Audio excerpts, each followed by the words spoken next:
Billionaire marries beautiful black woman that his family refused to accept? He chose love over legacy. He's a billionaire born into power.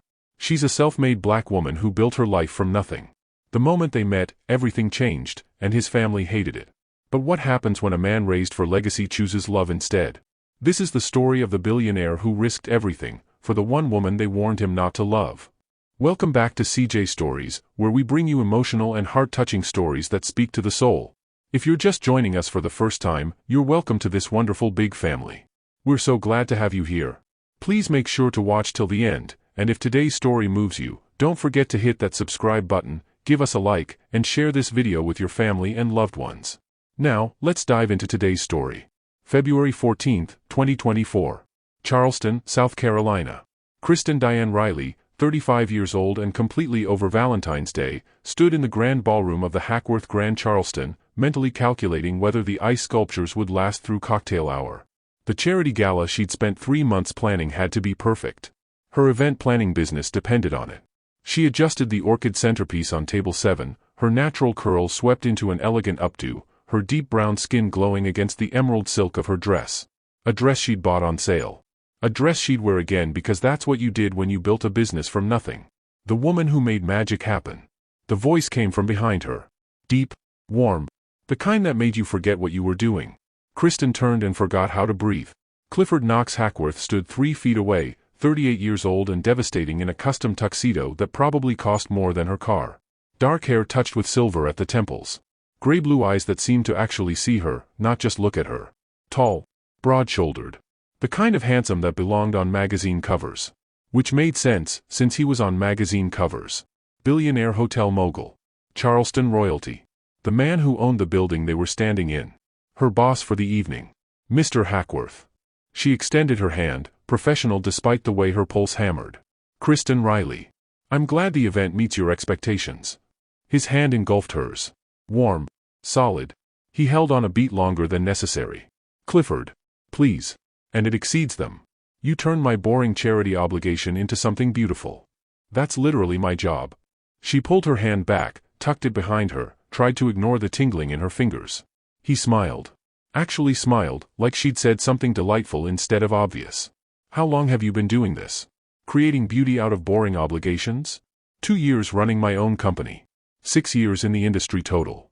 She straightened a napkin that didn't need straightening, needing something to do with her hands. Since I was 29. Math she'd done 1,000 times. Started as an assistant at 23, worked her way up, went out on her own at 33 after her mama's cancer scare made her realize life was too short to make other people's dreams come true while ignoring her own. Self-made, then. Something shifted in his expression. Respect, maybe. Interest, definitely. I admire that. Says the man who inherited a hotel empire. The words were out before she could stop them. Most men would have frozen. Gotten offended. Reminded her who signed the checks. Clifford laughed. Really laughed, the sound rich and genuine. Fair point. Though I inherited it when my father died 5 years ago, in 2019. I was 33 and had been working 100-hour weeks trying to prove I deserved it. He leaned closer, conspiratorial. Between you and me? I'm still not sure I do. Vulnerability. From a billionaire. In a ballroom full of Charleston's elite. Kristen forgot to guard her heart for just a second. You expanded the company 30% in 4 years. I did my research before taking this job. That's not luck. That's earned. You researched me? His smile turned into something dangerous. Something that made her stomach flip. I research all my clients, Mr. Hackworth. Clifford. That would be inappropriate. Why? Because you're my client. Because there are 200 people about to arrive for a gala. Because you feel it too? The words hung between them. Honest. Reckless. The kind of thing you didn't say to a woman you just met. The kind of thing that should have sent her running. Kristen's phone buzzed. Caterers. Champagne delivery running late. Real life, crashing back in. I have to go. She stepped back, put professional distance between them and whatever this was. The event starts in 20 minutes. Enjoy your evening, Mr. Hackworth. She walked away on shaking legs, feeling his eyes on her the entire way. The gala was perfect.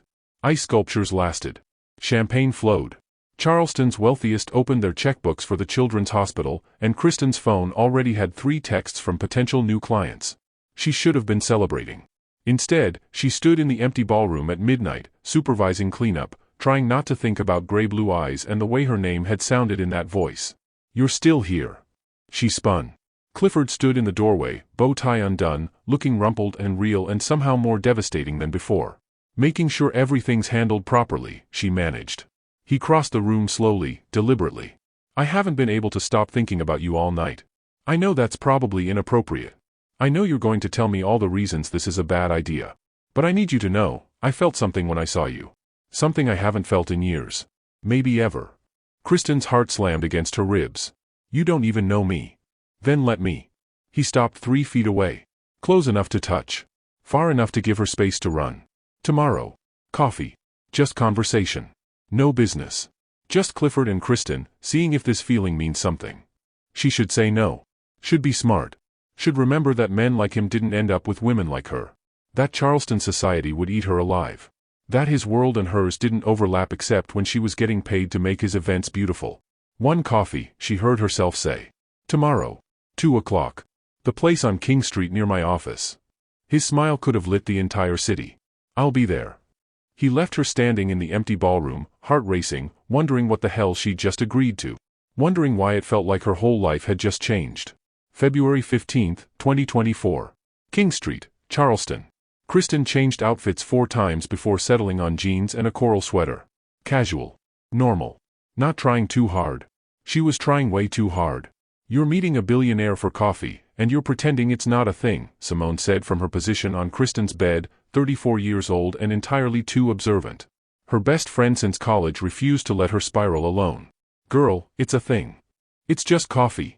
Kristen applied lipstick, wiped it off, applied it again. Conversation between 2 adults. 2 adults who had a moment in a ballroom at midnight. Very Cinderella. Cinderella was white and fictional. Kristen capped the lipstick with more force than necessary. "I'm black and real, and I know exactly how this story ends." Simone's expression softened. "How?" He gets curious. "We have fun for a few weeks. Then he meets someone appropriate at some country club, and I become the story he tells at cocktail parties. Remember when I dated that event planner?" Or, Simone stood, put hands on Kristen's shoulders, "He's actually a good man who sees an incredible woman and wants to know her better. That's allowed to happen, you know." Kristen met her own eyes in the mirror. 35 years old. Business owner. Survivor of her mama's cancer scare 3 years ago that had rearranged every priority she had. Strong. Smart. Successful in her own right. So why did she feel like that girl from North Charleston who used to press her nose against fancy hotel windows, dreaming of a life she couldn't touch? "One coffee," she said firmly. Then back to reality. Clifford arrived at 1:55 p.m., 5 minutes early, wearing jeans that probably cost $1,000 and a simple black sweater that made his eyes impossible to ignore. He stood when she approached. Actually stood, like this was a real date, not just casual coffee. "You came," he said, and there was relief in his voice. Like he'd thought she wouldn't. "I said I would." She slid into the chair across from him, acutely aware of the other customers pretending not to stare. Clifford Hackworth didn't do coffee shops. He had assistants for that. He followed her gaze, caught the stares, and something flickered across his face. "We can go somewhere private, if you'd prefer." "No." The word came out sharp. She softened it. "No, this is good. Public. Normal." Understanding dawned in his eyes. He nodded. Ordered coffee when the server came, black, no sugar, and didn't try to fill the silence while they waited. Point in his favor. Most men couldn't handle quiet. "Tell me something real," he said once their coffees arrived. Not the polished professional version. Something true. Kristen wrapped both hands around her mug, let the warmth ground her. "My mama had breast cancer 3 years ago. January 2021. I was 32, and I was working for someone else, planning parties I didn't care about for people who didn't see me. She went into treatment, and I realized I was living the wrong life." She hadn't meant to say that. Hadn't meant to give him something so raw. But his eyes held hers, steady and present. Is she okay? Remission. November 2021. Been clear ever since. Kristen took a sip of coffee. "But it changed me. Made me realize I'd been playing safe when I should have been playing brave. Started my business 6 months later. That took guts." Clifford's voice was quiet. Sincere. "Walking away from security. Says the man who inherited billions. I inherited pressure." He turned his cup slowly, watching the liquid swirl. "My father died 5 years ago. March 2019. I was 33 years old, and I'd spent my entire life trying to earn his approval. Never quite managed it. Then suddenly he was gone, and I was in charge of everything he'd built, and I had no idea if I could carry that weight. His eyes met hers. I'm still not sure I can. But I show up every day and try. That's all any of us can do, right? Show up and try to be worth something. God. He was real. Vulnerable. Nothing like the tabloid playboy or the untouchable mogul. Why me? The question slipped out before she could stop it. You could have coffee with anyone. Why pursue this? Clifford leaned forward, elbows on the table, closing the distance between them without touching. Because when you looked at me last night, you didn't see the money or the name. You saw me. Just me. And when I looked at you... He paused, searching for words. I felt awake for the first time in years. Like I'd been sleepwalking through my life, and suddenly I could see in color again. Kristen's breath caught. That's a lot to put on one conversation. I know. Tell me I'm not alone in this. Tell me you felt it too. She could lie. Should lie. Protect herself from the inevitable heartbreak of wanting something she couldn't keep. I felt it, she whispered. I'm terrified of it. But I felt it. His smile was sunrise breaking through clouds. Then let's be terrified together. Dinner tomorrow? A real date? Every logical part of her brain screamed no. Yes, her heart said through her mouth. Yes, okay. One real date. She was going to regret this. She was going to regret this, and she couldn't bring herself to care. February 22, 2024. The Battery, Charleston. Clifford picked her up in a Tesla, not a limo. Opened her door himself, no driver hovering. Wore charcoal slacks and a navy button-down that brought out the blue in his eyes, sleeves rolled to his forearms like he'd been working, not primping. He looked at her like she was the only thing in the world worth seeing. Kristen had worn a rust-colored wrap dress that hugged her curves, her natural curls loose and free. She'd stopped apologizing for taking up space years ago, but something about the way Clifford's eyes tracked over her made her feel beautiful in a way that had nothing to do with mirrors. You're staring, she said as he pulled away from her apartment on East Bay Street. I'm appreciating. His voice was rough around the edges. There's a difference. They drove through Charleston's historic district, past rainbow rose pastel houses glowing in the fading light, toward the waterfront. Not to a restaurant. To White Point Garden, overlooking the harbor. He'd packed a picnic. You made this? Kristen eyed the basket as he spread a blanket on the grass, the Battery's famous oak trees dripping Spanish moss above them. God, no. I'd poison us both. Clifford grinned, pulling out containers. But I did personally select everything. Wanted it to be special without being ostentatious. Is this okay? I thought maybe you'd had enough of fancy restaurants. He'd thought about her. About what she might actually want instead of what would impress. This is perfect, she said softly, settling onto the blanket beside him. They ate shrimp and grits from Hannibal's kitchen, she-crab soup, cornbread that melted on the tongue. He'd brought sweet tea in a thermos, remembered she'd mentioned loving it during their coffee. Tell me about growing up here, Clifford said, leaning back on his elbows, eyes on the harbor where the sun painted everything gold. What was Kristen Riley like at 16? Ambitious.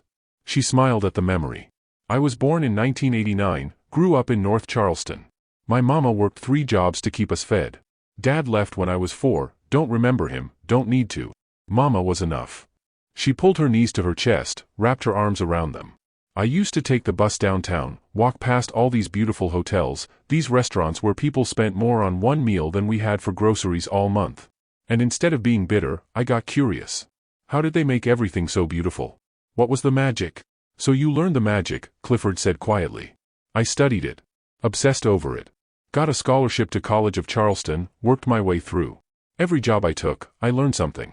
By the time I was 29, I knew I could do it better than the people I was working for. Why'd you wait until you were 33 to start your company? The question wasn't judgmental. Just curious. Actually interested. Fear. Kristen rested her chin on her knees. Fear of failing.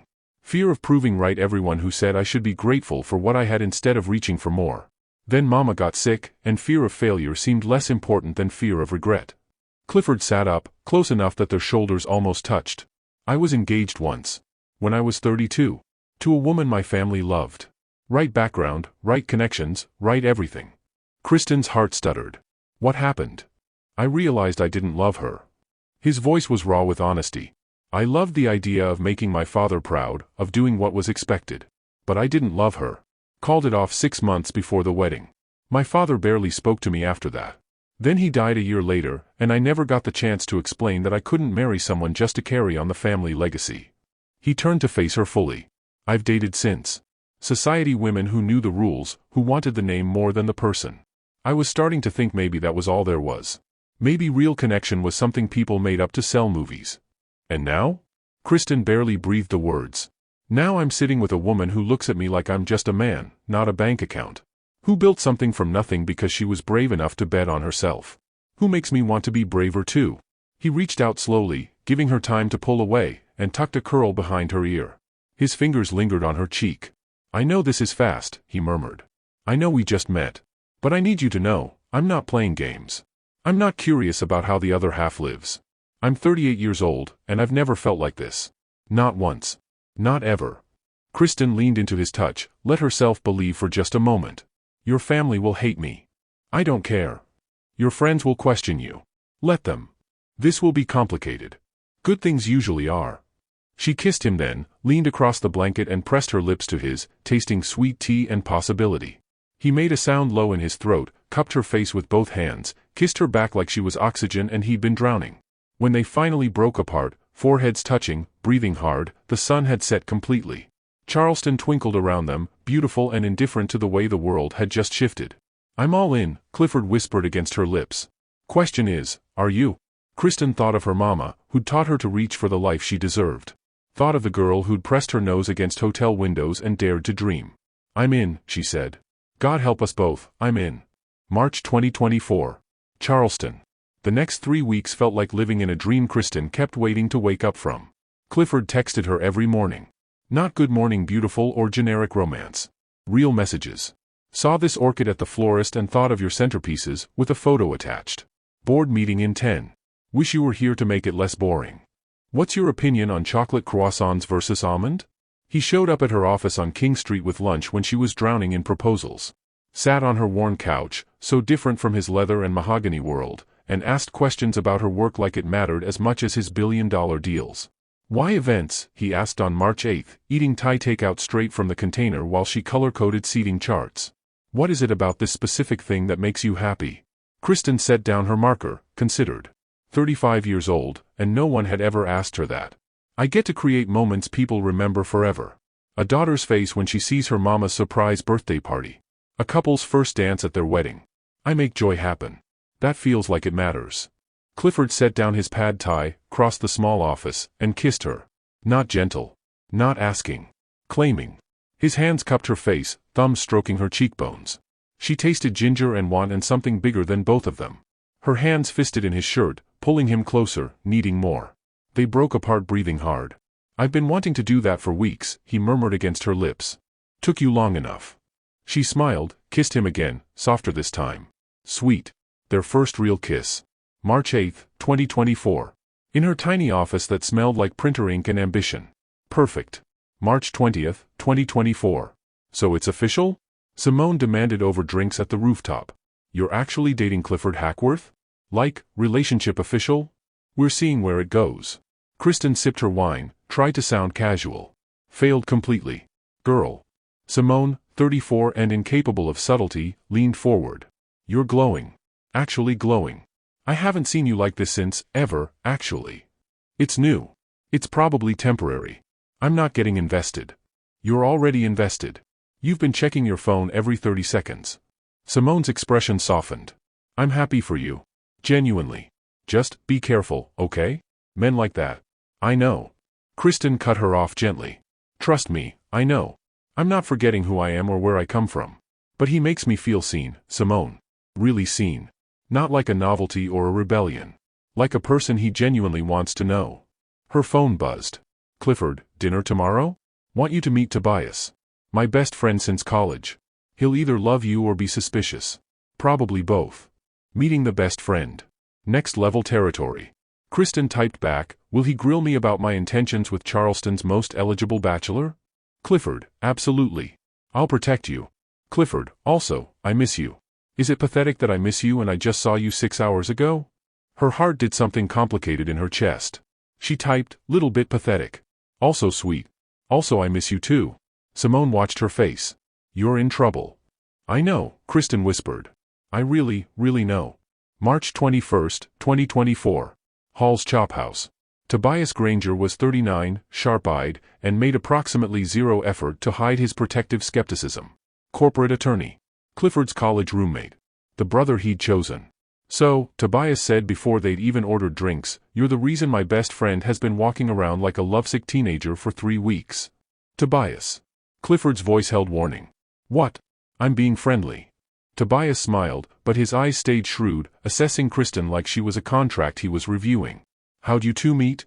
Kristen met his gaze steady. She dealt with hostile clients, condescending vendors, people who thought event planning was party games for bored housewives. She could handle one overprotective best friend. "I planned a charity gala at his hotel. He interrupted my setup to flirt. I was professional. He was persistent." She glanced at Clifford, let herself smile. Turns out persistent can be charming when it's genuine. Something shifted in Tobias's expression. "And is it genuine?" "Yes," Clifford said before Kristen could answer, his hand finding hers under the table, fingers interlacing. "More genuine than anything I've felt in my entire life. So whatever protective interrogation you've got planned, skip to the part where you accept that I'm serious about her." Silence stretched across the table. Then Tobias grinned. Actually grinned, the suspicion melting into something warm. "Well, damn. He's never introduced me to anyone before. Not once in the 6 years since his engagement ended. You must be special." "I'm just me," Kristen said quietly. "That's what makes you special." Clifford squeezed her hand. "She's herself. Completely, unapologetically herself. Do you know how rare that is?" Tobias studied them both, then raised his glass. "To being yourself. And to Clifford finally finding someone who makes him happy instead of appropriate." They clinked glasses, and Kristen felt something settle in her chest. Acceptance. From the friend who mattered. One hurdle cleared. Later, walking along Waterfront Park, the harbor dark and glittering beside them, Clifford pulled her close. "Thank you," he murmured into her hair. "For what?" "For being patient with Tobias. For understanding that he's protective because he loves me. For not running when this got real." Kristen tilted her face up, found his eyes in the lamplight. "Is it real, Kristen?" He cupped her face, thumbs tracing her cheekbones. "I'm falling in love with you. I know it's only been 5 weeks since we met on February 14th. I know it's fast. But I need you to know where I'm headed with this." Her breath caught. 5 weeks. Barely more than a month. But she felt it too, that terrifying freefall into something she couldn't control. "I'm scared," she admitted. "Me too." He pressed his forehead to hers. "Be scared with me. But don't run." "Okay," she whispered. "Okay." He kissed her under the Charleston stars, and Kristen let herself fall. April 28, 2024. Magnolia Plantation. "I love you." Clifford said it on a Tuesday afternoon in late April, sitting in her apartment, watching her stress cook before meeting his mother for the first time. He said it quiet and sure, like he'd been holding it inside for weeks and couldn't anymore. Kristen froze, wooden spoon halfway to her mouth, tasting nothing. "What? I love you." He stood, crossed her tiny kitchen, took the spoon from her hand and set it down. "I love how you hum when you're focused. I love that you take your shoes off the second you get home. I love your ambition and your kindness and the way you look at the world like it's full of possibilities. I love you, Kristen. All of you." She was 35 years old. She'd been in relationships before. But no one had ever looked at her like this. Like she was everything. "I love you too," she said, and watched his whole face transform. "I didn't want to. I tried not to. But I do. I love you." He kissed her breathless, lifted her onto the counter, kissed her deeper. She wrapped her legs around his waist, hands in his hair, tasting forever on his tongue. When they finally broke apart, she was shaking. "Your mother is going to hate me," she whispered. "I don't care." "You should. You will. Kristen." He held her face, made her look at him. "I love you. That's not conditional on anyone's approval. Not my mother's, not society's, not anyone's." She wanted to believe him. God, she wanted to believe him. May 15, 2024. The Hackworth Estate. Eleanor Hackworth was 66 years old, silver-haired, elegant, and looked at Kristen like she was something tracked in on expensive shoes. "So you're the event planner?" Not a question. A classification. Eleanor sat in her drawing room, an actual drawing room with oil paintings and furniture that cost more than Kristen's annual revenue, and sipped tea like she was starring in a period drama. "I own an event planning company, yes." Kristen kept her voice level, professional. She dressed carefully, navy sheath dress, pearls, hair in a sleek bun. Trying to bridge worlds that didn't want to meet. How entrepreneurial. Eleanor's smile was ice. Clifford tells me you met at a charity event. How fortunate for you. The implication was clear. Gold digger. Social climber. Woman who'd maneuvered her way into proximity to wealth. Mother. Clifford's voice held warning. He sat beside Kristen on the antique sofa, his hand covering hers. Kristen planned that event. She was working, not hunting. Of course. Eleanor set down her teacup with precise deliberation. I'm sure she's very capable. The word dripped with condescension. Kristen felt Clifford tense beside her, preparing to defend her. She squeezed his hand gently. She could fight her own battles. Mrs. Hackworth, I understand this is unexpected. Your son dating someone outside your social circle. Oh, it's not that, dear. Eleanor's smile sharpened. Clifford can date whomever he pleases. But dating and, well, anything more serious are entirely different matters. The Hackworth name carries certain expectations. Responsibilities. Legacy. There it was. The real objection, wrapped in politeness like poison in silk. My name carries expectations too, Kristen said quietly. My mama worked 3 jobs to raise me. She taught me that dignity isn't about who you know or how much money you have. It's about how you treat people. How you show up for the people you love. Eleanor's expression didn't change. How quaint. But I'm afraid the realities of Clifford's position require more than sentiment. Like what? Clifford's voice was sharp now, patience fraying. What exactly do you require, mother? Someone from the right family? The right background? Someone you can control? Someone appropriate. Eleanor finally looked directly at Kristen, and there was steel beneath the southern manners. I'm sure you're a lovely person. But you must understand, you and Clifford are from different worlds. This infatuation will fade, and you'll both be left dealing with the consequences. It's not an infatuation. Clifford stood, pulling Kristen up with him. I love her. I'm in love with her. And whether you accept that or not is your choice, but it doesn't change how I feel. Eleanor stood too, regal and immovable. You're willing to risk everything your father built? The family reputation? Your position in this community? For someone you've known barely 3 months? Yes, Clifford said without hesitation. Absolutely yes. The silence that followed could have shattered glass. Eleanor looked between them, something flickering in her eyes. Surprise, maybe. Or the first edge of real concern that her son wasn't backing down. I see, she said finally. Well, I suppose time will tell if this is love or simply rebellion. I do hope, for both your sakes, it's the former. She left the room with perfect posture, dismissing them without another word. Kristen released a breath she hadn't known she was holding. That went well. I'm sorry. Clifford pulled her close, voice rough against her hair. I'm so sorry. She had no right. She's protecting her son. Her family legacy. I get it. Kristen pulled back to look at him. But Clifford, she's right about one thing. This will get harder. Society, your family, the press when they find out. I don't care. He kissed her forehead, her cheeks, her lips. I don't care about any of it. I care about you. About us. Your mother will never accept me. Then she'll miss out on knowing the most incredible woman I've ever met. Kristen leaned into him, let herself be held, tried to believe love could be enough.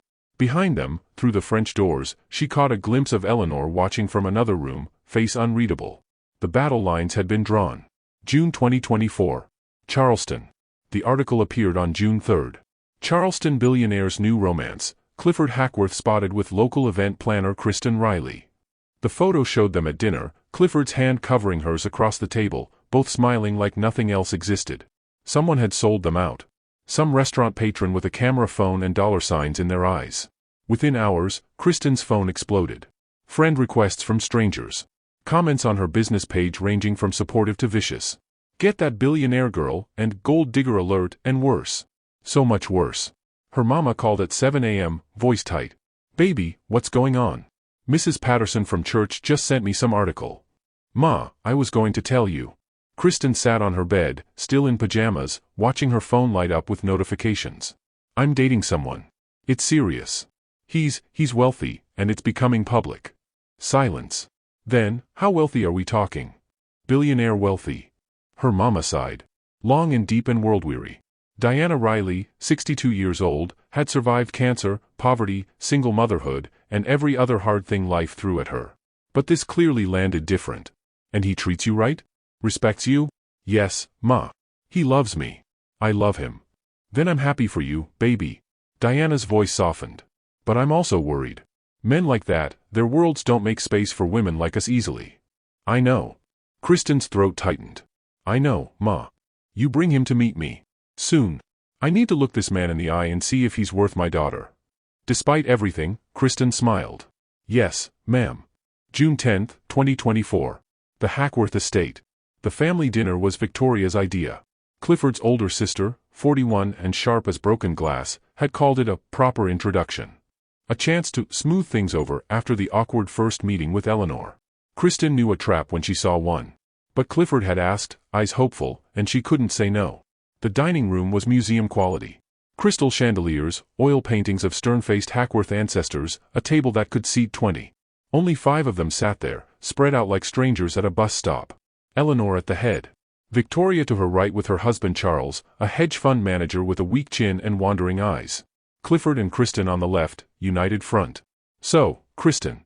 Victoria's smile was her mother's, polite and poisonous. Clifford tells us you're completely self-made. How admirable. What did your father do? The question was a landmine wrapped in conversation. I don't know, Kristen said evenly. He left when I was 4. My mother raised me alone. Oh. Victoria's eyebrows rose with practiced sympathy. How difficult. And your mother, what does she do? She's a home health aide. Takes care of elderly patients. Kristen met Victoria's gaze directly. She's the strongest person I know. Taught me everything about dignity and hard work. I'm sure. Victoria sipped her wine. Though I imagine your lifestyle is quite different now. Must be overwhelming, suddenly having access to all of this. Victoria. Clifford's voice was low, dangerous. Stop. I'm just making conversation, baby brother. Getting to know your girlfriend. Victoria turned back to Kristen. You must be aware that Clifford's position comes with certain expectations.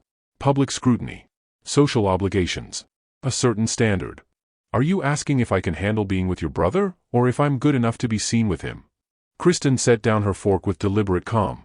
Because those are different questions, and I'd appreciate clarity. Silence crashed across the table. Victoria blinked, surprised. Eleanor's expression remained neutral, but something shifted in her eyes. I'm asking, Victoria recovered, voice hardening, if you understand what you're getting into. The press will tear you apart. Society will judge every word, every outfit, every move you make. Old money families like ours don't just accept outsiders. That's enough. Clifford stood abruptly, chair scraping marble. Kristen, we're leaving. Clifford, sit down. Eleanor's command cracked like a whip. Don't be dramatic. Dramatic? He laughed, bitter and sharp. My sister is sitting here insulting the woman I love, and you're calling me dramatic? I'm protecting you. Victoria stood too. From making a mistake that will follow you forever. Dad built this empire. Dad's dead. Clifford's words hit like bullets. He died 5 years ago, and I've spent every day since trying to live up to a ghost. Well, I'm done. I'm 38 years old, and I'm choosing my own life. He turned to Kristen, held out his hand. Let's go. Kristen stood, legs shaking but voice steady. She looked at Eleanor, at Victoria. I'm sorry you can't see past where I come from to who I am. But that's your loss, not mine. She took Clifford's hand, and they walked out of that museum of a house together. In the car, Clifford's hands gripped the steering wheel so tight his knuckles went white. I'm sorry, he said, voice raw. I'm so goddamn sorry. Don't be. Kristen touched his arm gently. You stood up for me. For us. They're my family. He turned to look at her, and there was anguish in his eyes. They're supposed to love me enough to want me happy. Instead they're treating you like I'm not good enough. I know. She cupped his face, made him look at her. But their opinion doesn't change us. We're still us. Are we? The question came out broken. Can we survive this? My family against us, society whispering, the press digging into every aspect of your life? Kristen didn't have an answer. Not one that wouldn't be a lie. So she kissed him instead, poured 3 months of love and fear and desperate hope into the press of her lips against his. When they broke apart, Clifford rested his forehead against hers. I love you, he whispered. That has to be enough. Kristen closed her eyes and prayed he was right. July 2024. Charleston. Summer in Charleston was brutal. Heat that wrapped around you like a wet blanket, humidity that made everything stick. The city moved slower, conserving energy, waiting for relief. Kristen felt like she was drowning. The press attention hadn't died down, it had intensified. More articles. More photos. Someone dug up her college records, published her GPA like it was relevant. Another article interviewed her old landlord from when she was 25, quoted him saying she was always late with rent. Her business suffered. 3 clients canceled, citing scheduling conflicts. All 3 were from old Charleston families. The connection was clear. They're punishing me for dating him, she told Simone over lunch at her office, too anxious to go out in public anymore. I'm losing clients because I fell in love. Simone, loyal and furious, shook her head. Those people aren't worth your time. You'll get new clients. Will I? Or will this follow me forever? The event planner who dated above her station. Kristen dropped her head into her hands. Maybe his family is right. Maybe we're from worlds too different to bridge. Don't let them win. Simone gripped her hand. You love him. He loves you. That's real. Fight for it. But fighting was exhausting. July 18, 2024. Clifford's board called an emergency meeting. Tobias warned him the night before. They're concerned about optics, Tobias said carefully, lawyers speak for something worse.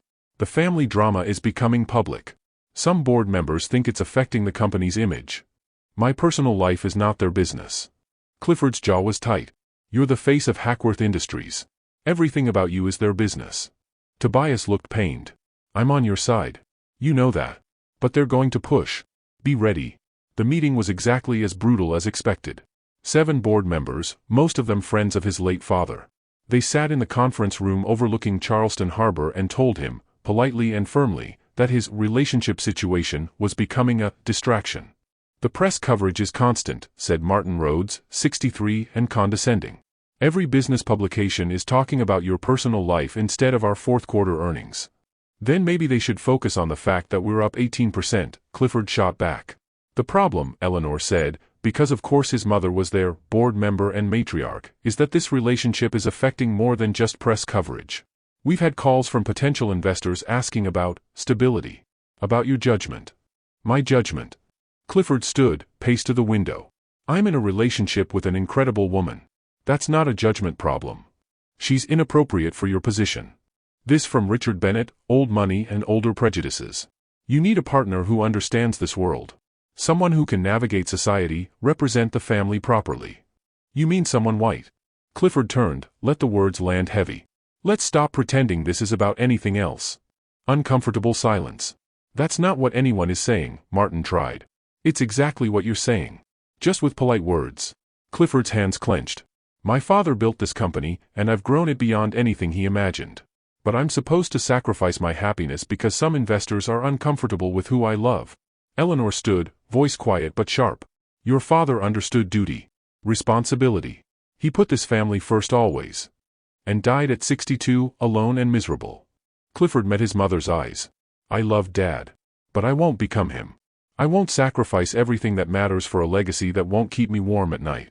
Then perhaps, Eleanor said softly, dangerously, you need to choose. The company and your family legacy, or this relationship that's tearing everything apart. The ultimatum hung in the air like smoke. Clifford showed up at Kristen's apartment at 11 p.m., looking shattered. She pulled him inside, didn't ask questions, just held him while he fell apart.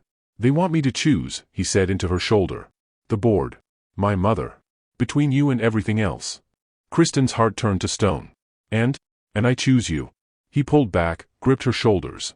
Always you. I don't care what they threaten. I don't care if I lose everything. I love you. She wanted to feel relief. Instead, she felt terror. Clifford. Her voice shook. You can't lose your company. Your family legacy. Everything your father built. I don't care about legacy if I'm alone.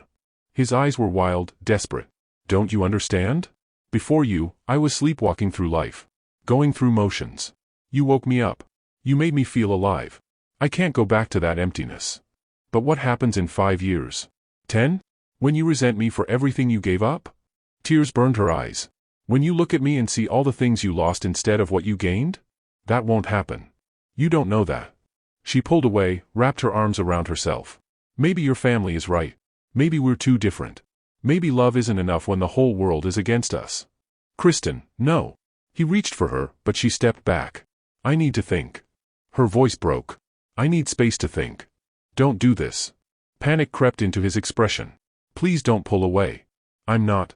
I need a few days. To process. To figure out if I'm strong enough for this. She wasn't sure anymore. She wasn't sure of anything except that loving him was destroying them both. August 25, 2024. Charleston. 3 weeks of carefully maintained distance shattered on a Tuesday. Kristen's mama collapsed at work. Heart attack. Rushed to MUSC hospital, stable but fragile.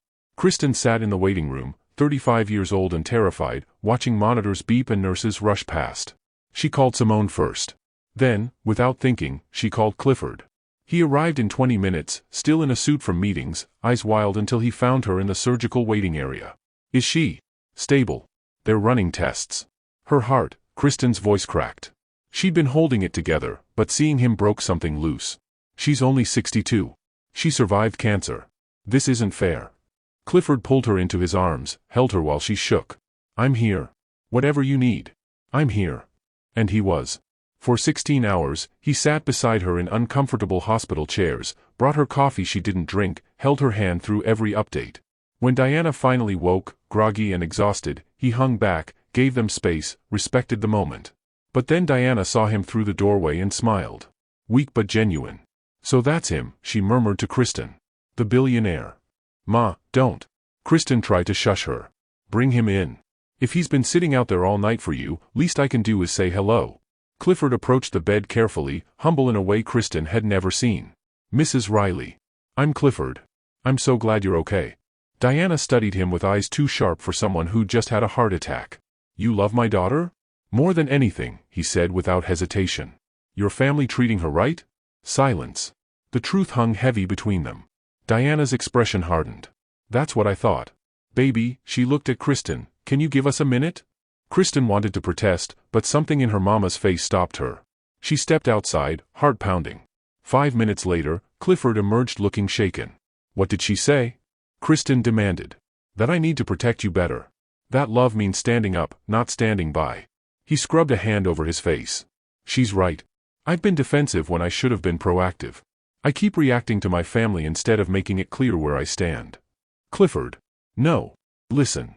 He took her hands. I've been so focused on not giving you up that I haven't actually fought for you. I've been arguing with my mother in private, dealing with the board quietly. Meanwhile, you're out here alone, taking all the hits. What are you saying? I'm saying it's time to stop hiding. Stop trying to make everyone comfortable. I love you. I want to marry you. And everyone needs to know that's not negotiable. Kristen's breath stopped. Marry me? Yes. He cupped her face. I know the timing is terrible. I know we're in a hospital and your mama just had a heart attack and everything is chaos. But I need you to know, I'm choosing you. Publicly. Permanently. If you'll have me. She kissed him, tasting salt from tears she didn't remember crying. Yes. God, yes. September 1st, 2024. The Hackworth estate. Clifford called a family meeting. Formal. Non-negotiable. Eleanor and Victoria sat in the drawing room, both dressed like they were attending a funeral. Maybe they were. I'm going to marry Kristen Riley, Clifford announced without preamble. I wanted you to hear it from me before I make it public. Eleanor's teacup rattled in its saucer. You can't be serious. Completely serious. I've never been more certain of anything. She's completely wrong for you. Victoria stood, face flushed. Wrong background, wrong everything.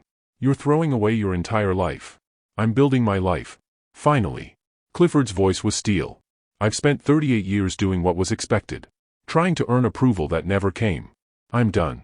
Your father, Eleanor began. My father is dead. The words were harsh but necessary. I loved him. I respect what he built. But I'm not him, and I won't sacrifice my happiness to honor a ghost. Silence fell like a hammer. If you marry her, Eleanor said quietly, there will be consequences. The board will revolt. Society will turn on you. This family's reputation will survive. Or it won't. Either way, I'm marrying Kristen. Victoria's laugh was bitter. You're willing to lose everything for some event planner you've known less than 7 months? Yes. Simple. Certain. Because she's not some event planner. She's the woman I love. The woman who sees me as a person, not a bank account or a legacy. The woman who makes me want to be better. He looked between his mother and sister. I'm hoping you'll choose to be part of our lives. To know her and love her like I do. But if you can't, I'll live with that. What I can't live with is giving her up to make you comfortable. Eleanor stood, regal and cold. Then I suppose you've made your choice. I hope, for your sake, it was the right one. She left the room, Victoria following. Clifford stood alone in the drawing room full of ancestors and expectations, and chose love anyway. But that night, Kristen broke. I can't let you lose your family for me, she whispered when he told her about the confrontation. I can't be the reason you're alone. You're the reason I'm not alone. Clifford, please. Listen to me. She pulled away, put physical distance between them. We need to take a break. Give your family time to adjust. Give ourselves space to see if this is really sustainable. No. Panic edged his voice. No, we're not doing this. I need to. Tears streamed down her face. I love you. But I can't watch you destroy your life for me. I can't carry that weight. Kristen. Please. She was begging now. Please just give me some time. A few weeks. To think clearly without all this pressure. She saw the moment his heart broke. Saw it in his eyes, the way his shoulders sagged. If that's what you need, he said finally, voice hollow. She nodded, unable to speak. He left her apartment, and Kristen collapsed on the floor, sobbing. Sometimes love wasn't enough. Sometimes the world won. September 2024. Charleston. For weeks without him felt like drowning on dry land. Kristen threw herself into work. Took every client, every event, filled every hour so she wouldn't think about gray blue eyes and the way her name sounded in his voice. Her mama was home recovering, cardiac rehab 3 times a week, and the medical bills were mounting despite the insurance Clifford had quietly helped arrange before the break. She'd tried to refuse. He'd made it clear it wasn't negotiable, and for once, she'd accepted help without pride getting in the way. Even apart, he was taking care of her. You look terrible, Simone said on September 20th, sitting in Kristen's office surrounded by fabric swatches. When's the last time you slept? I sleep. Lie. She stared at her ceiling most nights, replaying every conversation, every kiss, every moment. When's the last time you called him? We're on a break. That's the point. The point is you're both miserable. Simone crossed her arms. Your mama had a heart attack, and you're working yourself into the ground. That man loves you. You love him. What are you actually waiting for? For it to make sense. Kristen's voice broke. For there to be a path forward that doesn't destroy everything he's built. Love doesn't make sense. It just is. Simone softened. You're punishing both of you because you're scared. But baby, being scared is not the same as being smart. Across town, Clifford was falling apart in private. The board meetings continued. His mother's disappointment hung over every family interaction. Victoria had stopped speaking to him entirely. But none of it mattered because Kristen wasn't there. You need to eat something, Tobias said on September 25th, watching Clifford push food around his plate at a restaurant neither of them wanted to be at. And sleep. And possibly shower more. I'm fine. You're a disaster. Tobias leaned forward. Call her. Whatever pride is keeping you apart, swallow it. She asked for space. I'm giving it to her. Clifford set down his fork. She was drowning under the pressure. Her mother almost died. I won't add to that burden by pushing. So you're just giving up? I'm respecting her wishes. Even as the words tore him apart. I love her too much to force something she's not ready for. Tobias shook his head. You're both idiots. You know that, right? 2 people in love, making each other miserable because you're too proud or too scared to fight for it. It's not pride. It's, Clifford stopped. What was it? Fear? Protection? I don't know anymore. I just know I can't lose her. And if space is what she needs to figure this out, I'll give her eternity. And if she doesn't come back? The question hung like a noose. Clifford didn't have an answer. September 28, 2024. Diana Riley called her daughter at 8 a.m. on a Saturday. Get over here. We need to talk. Kristen found her mama in the kitchen of her small North Charleston house, looking stronger than she had in weeks. Cardiac rehab was working. Color had returned to her cheeks. Sit, Diana commanded. Kristen sat. I didn't raise a coward, Diana said without preamble. But you're acting like one. Ma. Hush.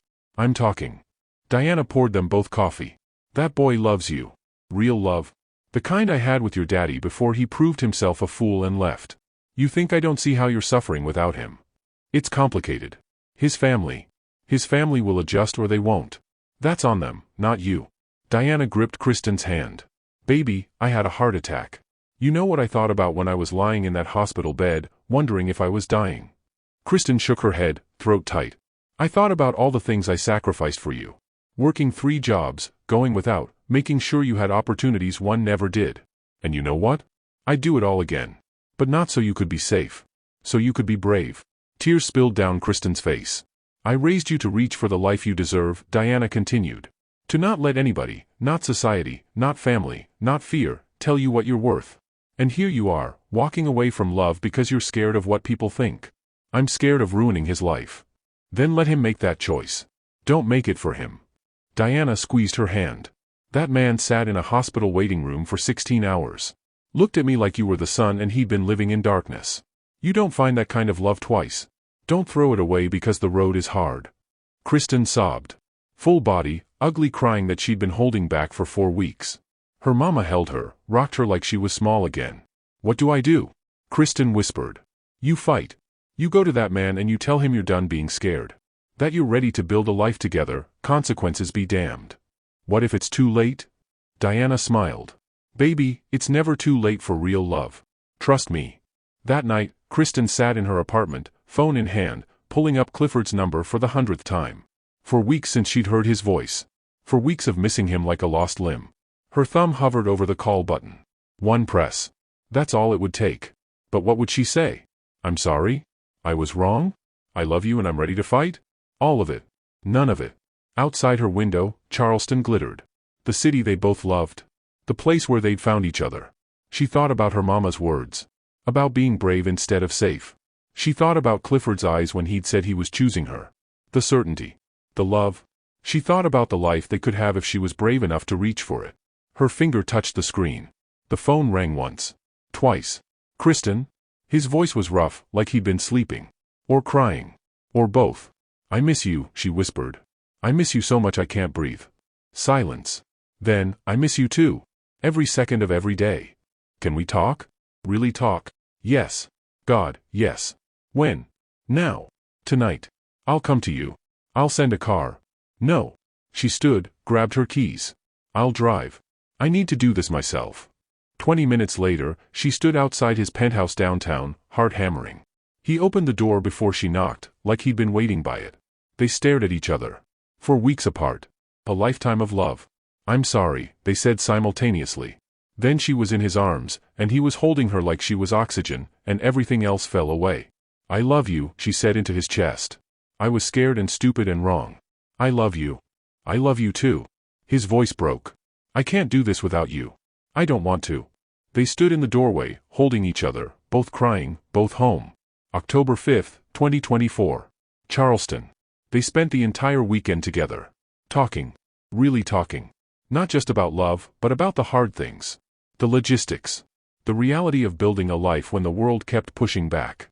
Sunday morning, Kristen sat on Clifford's balcony overlooking the harbor, coffee warming her hands, watching sailboats cut through October water. I can't ask you to choose between me and your family, she said quietly. Clifford settled beside her, close enough that their shoulders touched. You're not asking. I'm choosing. There's a difference. But what if? Kristen. He turned to face her fully. I've spent 4 weeks without you. For weeks going through motions, pretending to function. I was miserable. Completely miserable. And you know what I realized? She shook her head. My mother has never once asked what makes me happy. Victoria has never cared if I'm fulfilled or just performing. The board sees me as a figurehead, not a person. His hand found hers. But you? You see me. The real me. Flaws and fears and all the parts one hide from everyone else. You make me want to be better, not just look better. Tears burned her eyes. Your family legacy will survive without me sacrificing my soul for it. He cupped her face. My father died at 62. Worked himself to death for a company that replaced him within a week. I spent 5 years trying to honor his memory by becoming him. I'm done with that. I want a life, not a legacy. You're sure? Never been more sure of anything. He kissed her forehead, soft and reverent. Marry me. For real this time. Not someday. Soon. Let's stop waiting for the world to give us permission to be happy. Kristen's heart raced. How soon? Thanksgiving week. Small ceremony. Just the people who actually love us, not the ones who tolerate us for appearances. His eyes searched hers. What do you say? Will you marry me, Kristen Diane Riley? Build a life with me that's ours, not theirs. She thought about her mama's words. About being brave instead of safe. She thought about 4 weeks of misery without him. She thought about the life they could have if they stopped letting fear make decisions. Yes, she whispered. Yes, I'll marry you. He kissed her then, deep and claiming, tasting like forever and coffee and coming home. When they broke apart, both breathless, Kristen laughed. Your mother is going to lose her mind. Let her. Clifford grinned, reckless and free. We'll send an invitation. If she comes, great. If not, we'll celebrate without her. October 10, 2024. Clifford made the announcement at the next board meeting. "I'm getting married on November 28, he said without preamble. To Kristen Riley. I wanted you to hear it from me directly." The room erupted. Martin Rhodes turned purple. "You can't be serious. The optics alone. I don't care about optics. I care about building a life with the woman I love. The investors will pull out," Richard Bennett warned. "The family name will survive.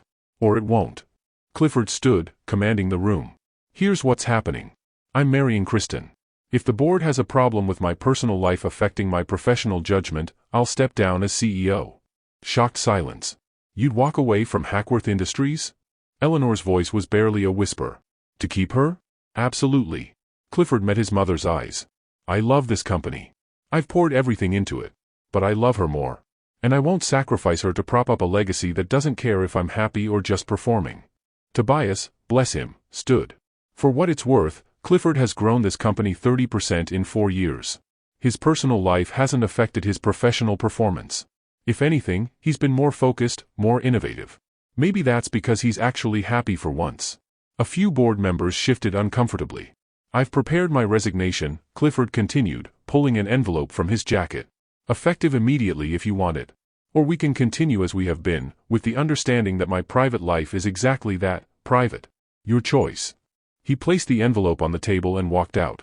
Left them with the choice he'd never been given: accept him as he was, or lose him entirely. Eleanor found him an hour later in his office, staring out at Charleston Harbor. "You meant it," she said from the doorway. "You'd really walk away?" Without hesitation. He didn't turn around. She was quiet for a long moment. Then, "Your father couldn't have done that. He loved this company more than he loved anything. Anyone." Clifford finally turned. His mother looked older suddenly. "Tired?"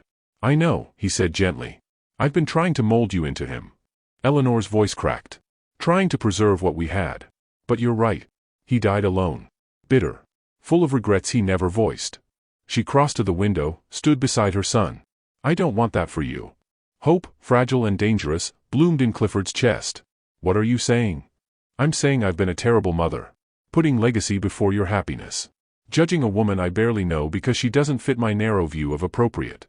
Eleanor looked at him, really looked at him. "I'm saying I'm sorry. And I'd like the chance to know her. Really know her. If she's willing to forgive a foolish old woman." Clifford's throat tightened. "You mean that?" "I do." Eleanor took his hand. "I've lost too much already. I won't lose my son too. Not over pride." He pulled her into a hug, something they hadn't done since his father died. She held him tight, and for the first time in years, she felt like his mother instead of the family matriarch. "Will you come to the wedding?" he asked. "I'd be honored." She pulled back, wiped her eyes. "And I owe Kristen an apology. A real one." October 15, 2024. Eleanor requested a meeting with Kristen. Private. Just the two of them. Kristen agreed, terrified but determined. They met at a small cafe on King Street. Neutral territory. Eleanor arrived exactly on time, dressed simply, for her, in slacks and a sweater. "Thank you for meeting me," Eleanor said once they were seated. "I know I don't deserve your time." Kristen waited. Guarded. "I owe you an apology." Eleanor's hands shook slightly as she wrapped them around her tea. "I've treated you abominably. Judged you based on circumstances of birth you had no control over. Made assumptions about your character without bothering to know you." She met Kristen's eyes. "I was protecting my son from the wrong thing. I thought I was preserving his future. Instead, I was destroying his happiness. I'm sorry. Truly, deeply sorry." Kristen studied the woman across from her. 66 years old. Recently widowed, well, 5 years now. Clinging to the past because the future terrified her. "Why the change?" Kristen asked quietly. "Because I saw him walk away from everything. Saw him choose you without hesitation.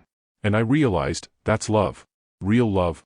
The kind I had with his father before duty and legacy poisoned it." Eleanor's voice wavered. "I don't want my son to become his father. And I don't want to be the reason he loses what matters most." Silence stretched between them. "I don't need you to love me," Kristen said finally. "But I need you to respect me. To respect that your son chose me, and that choice is valid." "I do. I will." Eleanor reached across the table, tentative. "I'd like the chance to know you. To understand what my son sees. If you're willing." Kristen looked at the offered hand. Thought about grudges and grace. About the family she was marrying into. She took Eleanor's hand. "Okay. We can try." Eleanor's smile was tremulous but genuine. Thank you. That's more than I deserve. That night, Kristen told Clifford about the meeting. She apologized, Kristen said, still processing. Really apologized. Said she wants to know me. Clifford pulled her close on the couch. Do you believe her? I think so. She seemed genuine. Broken, almost. Like she'd been holding on to something that was killing her and finally let it go. How do you feel about it? Kristen considered. Hopeful. Cautiously hopeful. I don't trust it completely yet. But it's a start. That's all we need. He kissed the top of her head. A start. We'll figure out the rest together. Together. The word felt like a promise. Like a future finally within reach. November 14, 2024. Charleston. 2 weeks before the wedding, Clifford made one final stand. He called a press conference. Actual press, not just business publications, but everyone. Local news, society columns, even a few national outlets who'd been following the Billionaire's controversial romance.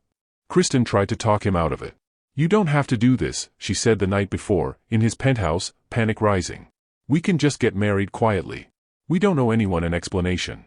I'm not doing this because I owe them. Clifford took her hands. I'm doing this because I want the world to know. I'm proud of you. Of us. And I'm done hiding like we're doing something wrong. This will make everything more public. More scrutiny. Let them scrutinize. His jaw set in that stubborn way she'd come to love. I'm 38 years old. I've spent my entire life worrying about what people think. I'm done. I love you, and I want everyone to know it. She kissed him, terrified and grateful in equal measure. November 14, 2024. 2 p.m. The press conference was held at Hackworth Grand Charleston, the hotel where they'd first met 9 months ago. Full circle. Clifford stood at a podium, Kristen beside him, their hands clasped tight. Eleanor sat in the front row, a statement in itself. Tobias and Simone flanked them as support. Cameras flashed. Reporters shouted questions. Clifford raised a hand, and silence fell. Thank you all for coming. I'll make a brief statement, then take a few questions. He glanced at Kristen, drew strength from her presence. 9 months ago, I met Kristen Riley at a charity event in this very building. She was working. I was going through motions. And in one conversation, everything changed. He turned to face her fully, spoke to her as much as to the cameras. Kristen is the most extraordinary person I've ever known. She built a business from nothing through sheer determination and talent. She takes care of her mother with a devotion that humbles me. She sees people, really sees them, in a way I'd forgotten was possible. She made me remember that life is meant to be lived, not just endured. His voice roughened with emotion. I love her. Completely. Unconditionally. And on November 28th, I'm marrying her. Not despite our different backgrounds, but celebrating them. Because our differences make us stronger, richer, more complete. The room was silent. Every camera trained on them. I know there's been speculation about appropriateness. About whether we're from compatible worlds. He looked directly into the cameras. Here's my answer, we're from the same world. The human one. Where love matters more than pedigree. Where character matters more than circumstances of birth. Where choosing happiness is brave, not scandalous. He took a breath. I've been blessed with wealth and opportunity one didn't earn, I was born into it. Kristen earned everything she has. She's worked for every success, fought for every dream. If anything, I'm the one marrying up. A few surprised laughs rippled through the crowd. My family is learning to understand this. My mother is here today in support. The board of Hackworth Industries has given their blessing. And for those who can't accept it, that's your loss, not ours. He turned back to Kristen, and the love in his eyes was unmistakable. I'm not asking for approval or permission. I'm simply telling you, I'm marrying the love of my life. And I've never been happier or more certain of anything. He kissed her then, in front of all the cameras, claiming her publicly and completely. When they broke apart, Kristen was crying. Happy tears. Any questions? Clifford asked the room, arm around Kristen's waist. A reporter from the Post and Courier stood. Ms. Riley, how do you respond to critics who say you're a gold digger? Kristen stepped to the microphone, found her voice. I'd say they don't know me. I built my business before I met Clifford. I have my own dreams, my own goals. I'm not marrying him for his money. I'm marrying him because he makes me laugh. Because he sees me as an equal partner, not a trophy. Because he's kind and vulnerable and real. The money is irrelevant to why I love him. Another reporter, what about the cultural differences? How will you navigate those? By talking. By learning. By respecting each other's experiences and backgrounds. Kristen squeezed Clifford's hand. We're not pretending differences don't exist. We're choosing to celebrate them. To build something new together that honors where we both come from. Mr. Hackworth, are you concerned about losing business or social standing? Clifford's answer was immediate, no. Because I've gained something infinitely more valuable, a partner who loves me for who I am, not what I represent. That's worth more than any business deal or society invitation. The press conference went viral. Within hours, the video was everywhere. Social media exploded, half supportive, half critical, everyone with an opinion. But buried in the noise were messages that mattered. This gives me hope. I wish my parents had fought for love like this. Finally, a billionaire who gets it. And from Charleston's black community, messages that made Kristen cry. You're showing our daughters they deserve everything. Thank you for not shrinking. Represent, sister. That night, exhausted and overwhelmed, Kristen and Clifford sat on his balcony. No going back now, she said. Never wanted to go back. He pulled her into his lap, held her close. Only forward. With you. 2 weeks until their wedding.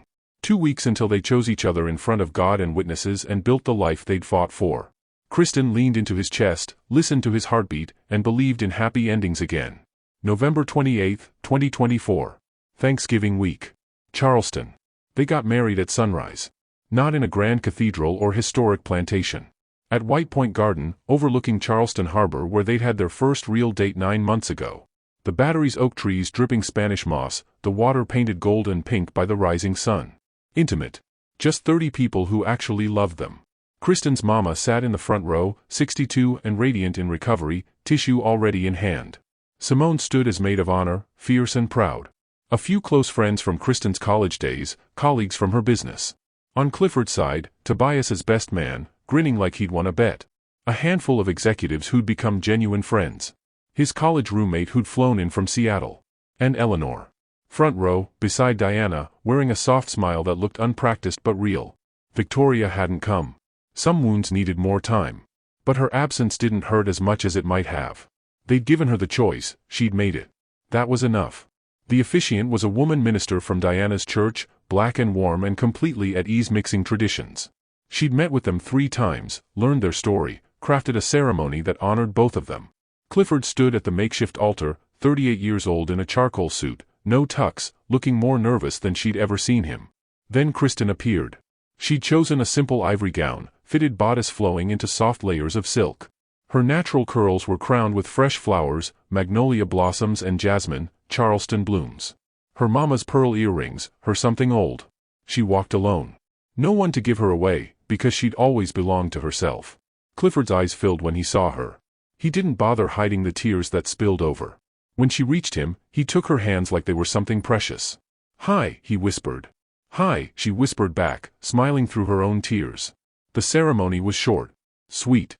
The minister spoke about love that breaks barriers, courage that builds bridges, faith that moves mountains. Then vows. "I didn't write anything fancy," Clifford said, voice rough with emotion. "I'm not good with words like you are. But I need you to know, you saved me. I was lost, going through motions, thinking that was all life was.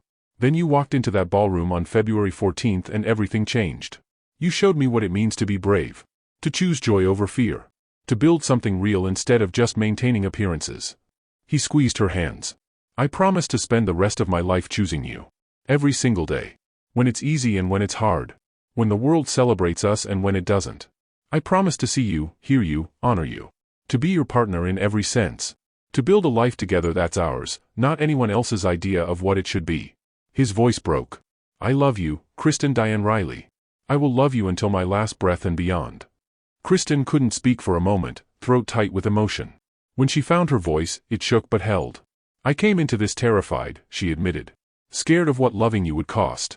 Scared I wasn't enough. Scared the world would tear us apart." She looked at his face, memorizing this moment. "But you taught me that love isn't about being enough, it's about being real. About showing up exactly as you are and trusting someone to love all of it." She wiped tears with her free hand. "You see me. All of me. The ambitious, stubborn, scared, hopeful, messy parts. And you love me anyway. You fight for me. For us. That's the greatest gift anyone's ever given me." Her voice strengthened. "So I promise to be brave with you. To choose us even when it's hard. To build the life we deserve, not the one we're expected to have. I promise to love you, not the money or the name or the legacy, just you." Clifford Knox Hackworth. The man who makes me laugh and holds me when I cry and sees forever when he looks at me. She smiled through tears. I love you. I choose you. Today and every day after. The minister declared them married as the sun crested the horizon, flooding everything with light. Clifford kissed his wife, and the small gathering erupted in applause and tears. The reception was at a small restaurant on King Street. Local food, live jazz, nothing fancy. Just good people celebrating real love. Diana and Eleanor sat together, discovering they both loved gardening and old movies. Finding common ground in loving the same stubborn, brave children. Tobias's toast made everyone laugh and cry. I've known Clifford for 20 years. Never seen him happy. Not really happy. Until her. So here's to Kristen, for doing what billions of dollars couldn't, making this man smile like he means it. Simone hugged Kristen so tight she could barely breathe. You did it. You chose love over fear. I'm so proud of you. The first dance was to Etta James, at last. Clifford held Kristen close, swaying in the dimmed restaurant, oblivious to cameras or curious stares. No regrets, he murmured against her hair. Not one. She pulled back to look at him. You? Only that I didn't find you sooner. He kissed her forehead. But we have forever now. That's enough. 6 months later, May 2025. Kristen Riley Hackworth, she'd hyphenated, kept her name and his, stood in her new office. Larger space on King Street, 3 employees now, waiting list of clients. Her business had exploded after the wedding, but for the right reasons, people who valued her work, not her connection to wealth. Clifford had stepped back from day-to-day CEO duties, promoted a capable VP, stayed on as board chair. He spent more time on philanthropy now, funding small business grants for entrepreneurs who looked like Kristen, people with talent but not access. They bought a house in downtown Charleston. Not a mansion. A historic townhouse they were renovating together, blending modern and traditional, creating something uniquely theirs. Eleanor came for Sunday dinners. She and Kristen weren't best friends, but they were family. Real family, with boundaries and respect and slowly growing affection. Victoria had sent a note last month. Short. Stiff. But it said, I was wrong. I'm sorry. Congratulations. Small steps. Diana's health was stable. She'd moved into a smaller place closer to them, let them help when she needed it, maintained her fierce independence when she didn't. Life wasn't perfect. There were still whispers at society events, still articles dissecting their relationship, still people who judged. But Kristen and Clifford had each other. And that was everything. On their 6-month anniversary, Clifford came home with a gift. It's not much, he said, nervous in a way that made him boyish. Inside the box was a key. To what? Kristen asked. The building 2 doors down from your office. I bought it. Thought maybe we could turn it into a community center. Free event planning workshops for people who can't afford formal training. A place where you could teach others what you know. Give back the way you've always wanted. Kristen stared at him, speechless. Too much, he worried. I should have asked first. She kissed him. Poured 6 months of love and gratitude and joy into it. It's perfect, she whispered. You're perfect. I'm really not. He grinned against her lips. But I'm yours. Yes, you are. She pulled him close. Forever. Outside, Charleston moved around them. Historic and modern, traditional and evolving. A city learning to hold space for all kinds of love. Kristen and Clifford had chosen each other over legacy, over expectations, over fear. And in doing so, they'd built something better than either had imagined. A life filled with love. A partnership of equals. A future bright with possibility. Love over legacy. Always. Don't forget to hit the subscribe button for more emotional and heart-touching stories that speak to the soul, and share your thoughts in the comments to tell us which story you want to hear next.